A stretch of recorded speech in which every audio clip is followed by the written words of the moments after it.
Cobblestone streets, quaint cottages, the charm of a bygone era lingered in every corner. A gentle breeze rustled through ivy-covered walls, whispering secrets of the past.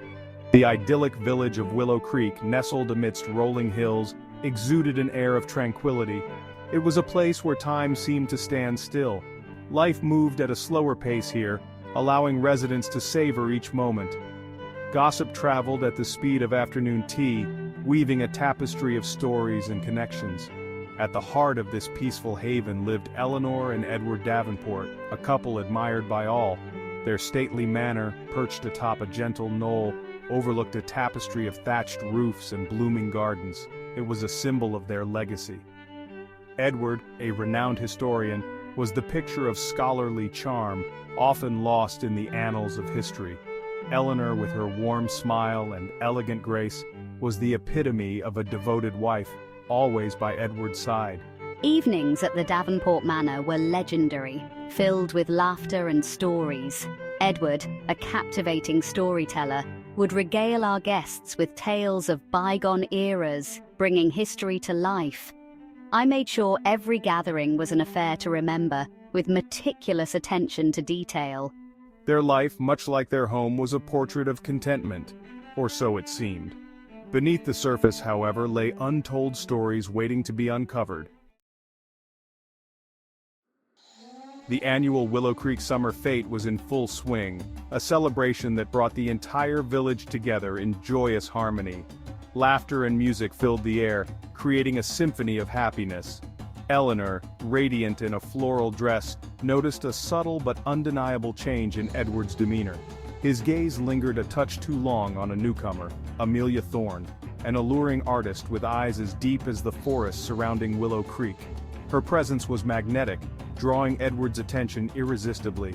Amelia's arrival had sent ripples through the village, a place where change was often met with curiosity and caution. Her bohemian spirit and enigmatic aura were a stark contrast to the quiet elegance of Willow Creek. Yet Edward seemed captivated, almost entranced by her. He found excuses to be near her, engaging in hushed conversations that ended abruptly when Eleanor drew near. These secretive exchanges only fueled Eleanor's growing unease.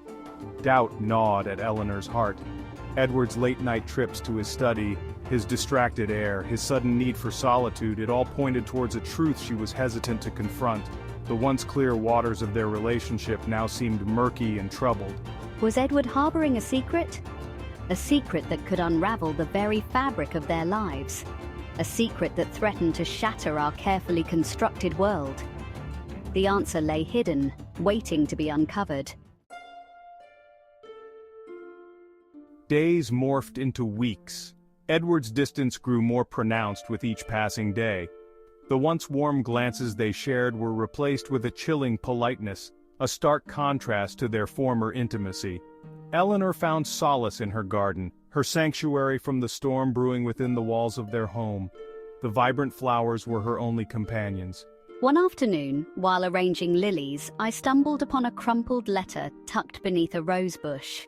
It was hidden so carefully. My name, scrawled in Edward's handwriting, sent a shiver down my spine.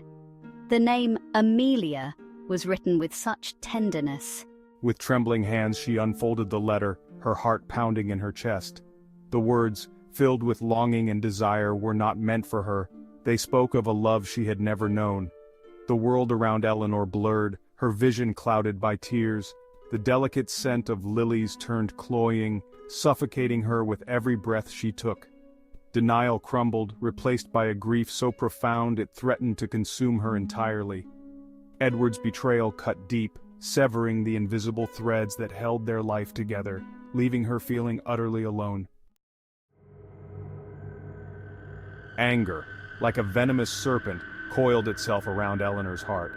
Betrayal morphed into a simmering rage. How dare Edward shatter their life, their vows, for a fleeting infatuation? As days turned into sleepless nights, a chilling resolve began to form within her. I watched Edward, his every move, his every word, searching for a flicker of remorse, a hint of guilt. But he remained oblivious to the tempest raging within me. The serpent whispered its venomous advice. Justice, it hissed, demanded retribution. An eye for an eye, a life for a life. The thought, once unthinkable, took root in Eleanor's mind, slowly poisoning her thoughts. Pause 3S. As the dust settles, the true mastermind behind the betrayal and murder is revealed. The tranquil facade is shattered, and the characters must come to terms with the consequences of their actions. Eleanor, once a beacon of grace, now stood amidst the wreckage of her own making. She had become the very serpent she sought to destroy. But in the shadows, another figure emerged. The true puppeteer of this tragic play. The loyal confidant, the silent observer whose quiet manipulations had set this chain of events into motion. The realization hit like a thunderclap, leaving them both in stunned silence. Eleanor had been a pawn in a game far more sinister than she could have ever imagined. The final confrontation was inevitable. In a dimly lit room, the three stood face to face, the air thick with tension and unspoken words. The mastermind, with a cold, calculating gaze, confessed to the intricate web of deceit. The motive? A twisted sense of justice, a desire to see the mighty fall and the innocent corrupted. Eleanor and Edward, broken and battered, had no choice but to confront their own demons. As they walked away from the scene of their shattered lives, the audience was left in awe of the intricate web of deceit that had ensnared them all. The story, now complete, lingered in the minds of those who witnessed it. The final revelation was not just about the mastermind, but about the fragility of trust and the devastating consequences of vengeance. The screen fades to black, leaving a lingering sense of melancholy and reflection. Like this video and subscribe to Short Tales. Shop for film and cinema essentials. Links are in the description.